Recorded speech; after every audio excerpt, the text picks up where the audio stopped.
Radio J. Merci de votre écoute et de votre fidélité. Une page d'histoire sur Radio J. Ça faisait longtemps, tiens, Christophe.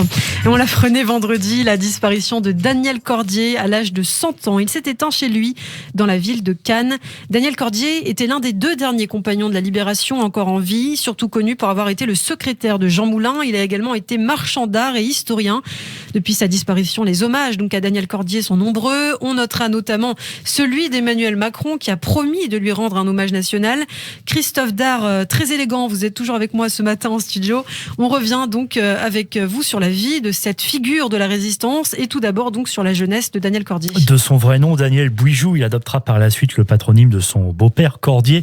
Il est né en 1920 à Bordeaux. Effectivement, c'est important de parler de sa jeunesse car il a passé son adolescence comme membre des Camelots du Roi, qui étaient des militants qui vendaient le journal royaliste et antisémite de Charles Maurras, Action française, qui défend dans ses colonnes un nationalisme intégral. Donc on est très éloigné des futures années de résistance. D'ailleurs, anticommuniste et antisocialiste, Daniel Cordier souhaite par exemple que Léon Blum, qui avait été président du Conseil de 1936 à 1937 durant le Front populaire, soit fusillé. Ah ouais. Voilà, mais il y a un déclic qui va l'éloigner de l'Action française. D'ailleurs, il faut préciser qu'il n'a jamais renié ces années de militantisme au sein de l'organisation monarchiste.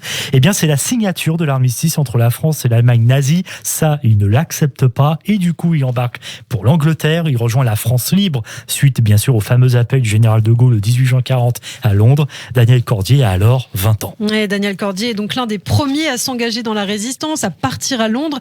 Mais alors, que fait-il dans la capitale anglaise ? Eh ben, il s'entraîne pour se préparer au combat au sein des forces françaises libres. Il apprend les techniques de sabotage. Il s'initie au parachutisme. Et d'ailleurs, fin juillet 42, il est parachuté en France et il gagne Lyon, qui est alors une plaque tournante entre les zones nord et sud. C'est là qu'il va rencontrer un homme de 43 ans auprès duquel il va travailler, un certain Rex, qui n'est autre que le nom de résistant de Jean Moulin. Daniel Cordier raconte leur première rencontre. C'était dans l'émission Apostrophe en 1989 sur Antenne 2. J'ai rencontré Jean Moulin 3 jours après mon parachutage. J'ai été parachuté le 26 juillet à Montluçon, 1942. Et il m'a dit, écoutez, si vous êtes libre à dîner ce soir, nous dînerons ensemble. J'étais très étonné parce qu'évidemment, comme je venais d'arriver pour me mettre au service et à son service, puisqu'il était le chef de tous les agents de la France libre, j'étais étonné qu'il puisse supposer que j'avais une autre occupation que de dîner avec lui, bien entendu. Puis alors nous avons dîné, il m'a fait raconter ma vie, enfin vous voyez ce que peut être la vie d'un garçon de 22 ans, j'avais 22 ans à cette époque, bien entendu je ne connaissais même pas son nom, je n'ai jamais connu son nom, et j'ignorais sa fonction, et j'ignorais jusqu'à ce que je commence ces travaux de sa carrière administrative, j'ai ignoré ses idées politiques, son engagement politique à gauche. Voilà, vous l'entendiez, Daniel Cordier, dans l'émission Apostrophe, donc c'était en 1989. C'est vrai qu'il est connu pour être le secrétaire de Jean Moulin, mais que faisait-il exactement auprès de lui, Christophe ? Des fonctions de secrétaire, gérer le courrier par exemple, mais aussi établir des liaisons radio avec Londres, et en fait bien plus que cela. Eh bien, Daniel Cordier est vraiment l'assistant de Jean Moulin. Il l'aide à prendre contact avec les chefs des groupes résistants pour unifier le mouvement, car c'est en fait la mission confiée au général de Gaulle à Jean Moulin, coordonner les mouvements de résistance en zone sud, préparer la France d'après-guerre, et c'est pas une mince affaire parce que les idées politiques sont très différentes parmi ces groupes. Il y a beaucoup de jalousie, il y a beaucoup de dissensions, et Cordier est vraiment l'une des chevilles ouvrières qui d'ailleurs conduira à la création, vous savez ça, en mai 43 du fameux Conseil national de la résistance qui coordonne les différents mouvements opposés au régime de Vichy et à l'occupant. Et tout bascule le 21 juin 1943. Jean Moulin se rend à une réunion clandestine à Caluire-et-Cuire dans la banlieue de Lyon. Oui, il arrive à 15h dans la villa du docteur Frédéric Dugoujon. Imaginez une grande bâtisse avec des murs couverts de vignes vierges. Il participe à cette réunion avec des responsables résistants qui doit décider en fait de la nomination du successeur du général Delettrain, qui est le chef de l'armée secrète et qui a été en fait arrêté quelques jours plus tôt à Paris. Alors, Daniel Cordier n'est pas présent à cette réunion et soudain, à 15h10, une dizaine d'hommes armés de pistolets et de mitraillettes font irruption dans la maison. Leur chef est Klaus Barbie. Et Klaus Barbie, célèbre nazi, aussi surnommé le bourreau de Lyon. Il est donc à cette époque lieutenant SS et le chef de la Gestapo de Lyon. Et Klaus Barbie qui a donné l'ordre d'exécuter de nombreux otages et de déporter des milliers de juifs à Drancy, l'étape intermédiaire avant Auschwitz. Parmi ses victimes se trouvent les 86 personnes raflées le 9 février 43 au siège de l'Union Générale des Israélites de France, et aussi, quelques mois plus tard, les 44 enfants enfant d'Isieux, raflé le 6 avril 44, et conformément à sa sinistre réputation, Klaus Barbie va torturer Jean Moulin, qui va mourir de ses blessures dans un train entre Paris et Berlin le 8 juillet 43. Il avait 44 ans. Et beaucoup se sont posé la question après l'arrestation et la mort de Jean Moulin, mais qui a pu le dénoncer? En tout cas, Daniel Cordier avait lui sa petite idée. Oui, exactement, parce que même si l'étau s'était resserré sur Jean Moulin et ses compagnons depuis plusieurs semaines, il avait d'ailleurs notamment failli être arrêté en avril dans un restaurant de Lyon, et bien Daniel Cordier a toujours été convaincu que son patron avait été trahi. En 2018, il écrit dans la préface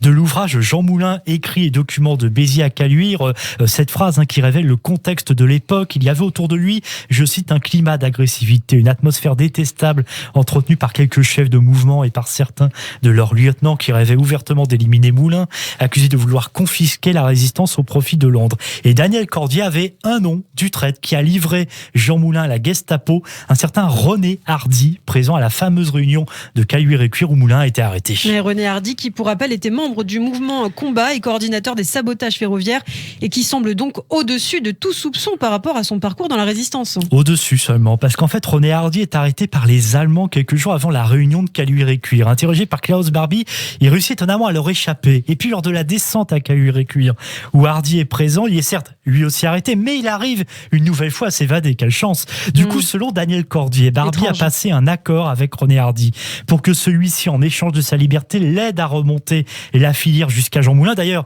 cette accusation a été confirmée par les Allemands et Klaus Barbie lui-même.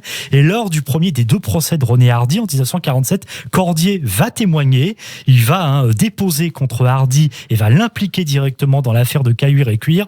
Pas suffisant, car Hardy ne sera jamais condamné. Et de son côté, que fait justement Daniel Cordier après la guerre? Oui, parce qu'il faut savoir que jusqu'à la fin de la guerre, il a continué ses activités dans la résistance, qui est même reparti à Londres. Mais alors là, changement de programme après la guerre, il devient peintre, il devient collectionneur d'art moderne renommé.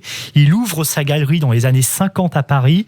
Il tourne la page de la résistance. Il ne veut plus parler de la guerre jusque dans les années 70-80. Et pourquoi justement avoir choisi ce moment-là pour parler de cette période? Eh bien parce qu'à cette période, la mémoire de Jean Moulin est salie par certains, et pour laver l'honneur de celui dont il a quand même été le bras droit pendant 11 mois, il publie des ouvrages de référence sur Jean Moulin. Donc en gros, après le résistant, après le marchand d'art, et ben voici Daniel Cordier, historien.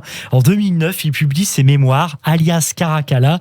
Il revient sur les années 40-43, il révèle son homosexualité, et c'est un ouvrage qui va être salué par les historiens et le monde littéraire, à tel point qu'il est finaliste du Goncourt, qu'il rate de peu. D'ailleurs, on parlait tout à l'heure de l'émission Apostrophe de Bernard Pivot avec cet extrait de 1989. Et bien le même Bernard Pivot, qui a été président du Goncourt jusqu'à l'an dernier, a tweeté: je regrette que nous ne lui ayons pas décerné le prix Goncourt pour ses mémoires. C'est vrai que c'est un ouvrage vraiment passionnant que je conseille aux auditeurs de Radio J. Merci Christophe pour ce dossier consacré à cette figure de la résistance qui était donc Daniel Cordier, malgré son grand âge. On le voyait régulièrement en commémoration, notamment celle du 18 juin au Mont-Valérien. Cette année, lors des commémorations des 80 ans de l'appel du général de Gaulle, le Premier ministre britannique Boris Johnson a annoncé qu'avec les autres compagnons de la Libération encore vivants, il avait été nommé donc membre honoraire de l'ordre de l'Empire britannique, et la décoration lui avait donc été remise tout récemment chez lui à Cannes par l'ambassadeur du Royaume-Uni à Paris. C'était le 7 juillet dernier.